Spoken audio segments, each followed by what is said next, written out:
تيتا الله يرحمها كانت على طول تقول البيت من غير دقيق حلو يضيق، وأنا ماشية بالمقولة بتاعتها ديت.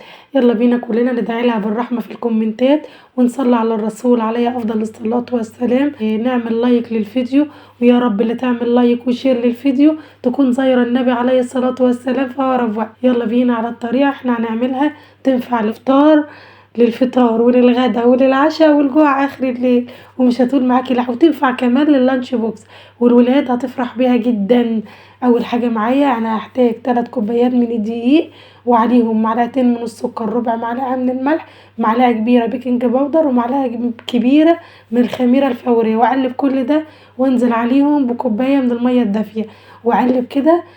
هتلاقي العجينه معاكي سايبه شويه، طول ما انت بتعجني فيها هتلاقيها لمت معاكي. انا عماله بلم دقيق من حوالين اهو وبلم فيها لحد ما بقت حلوه. في نص العجن بتاعي هنزل معايا بربع كوبايه من الزيت، وممكن تستعملي الزبده بس الزيت برضو هيخليها حلوه.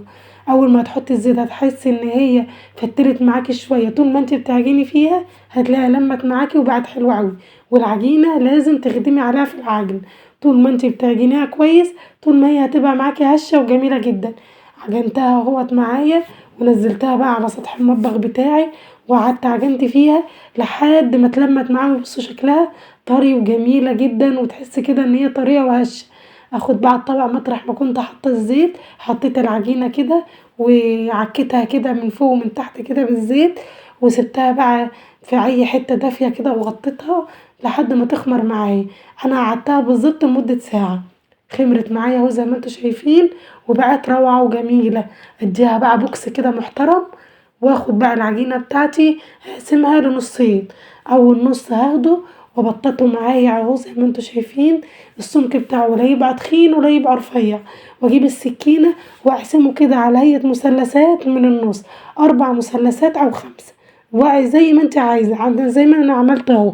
اركنها بقى على جنب، والنص التاني من العجينه اللي انا كنت عاملاها وركناها على جنب هاخدها اقطعها لكور صغيره. عملت 4 كور او 5 كور اهوت.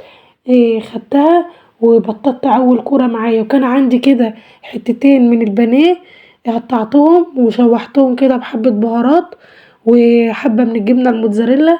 وخدت بقى اول كوره فردتها معايا بايدي، وبعد كده عملت لها كده تجويف شويه، وحطيت معايا الفراخ والجبنه الموتزاريلا وقفلت عليها كويس قوي، وكورتها تاني زي ما انتوا شايفين كده، واخلص الكميه بتاعتي كلها. اخد بقى العجينه الاولانيه اللي انا كنت عاملاها وفرداها، ارصص بقى معايا الكرات بتاعتي كده زي ما انتوا شايفين في نهايه الصينيه، واخد كل طرف والزقه في نص الكره من النص زي ما انتوا شايفيني كده.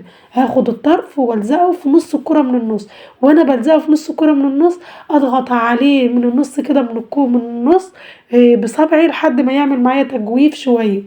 وبعد كده احط بقى معايا زيتون زي ما انتوا شايفين، وجبت معايا صفار بيضة قلبتها بحبة ملح وفلفل اسمر ودهنت بيه الفطيرة بتاعتي كلها بصفار البيض.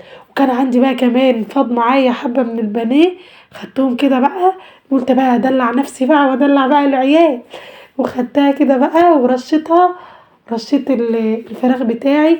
وكان عندي كمان بقية الجبنة الموتزاريلا اللي فاضت معايا رشيتها كمان، ودخلتها بقى معايا الفرن. وقبل ما ادخلها الفرن حطيت رشيت حبة من السمسم ودخلتها الفرن بقى معايا لحد ما خدت اللون الخطير اللي انتوا شايفينه ده.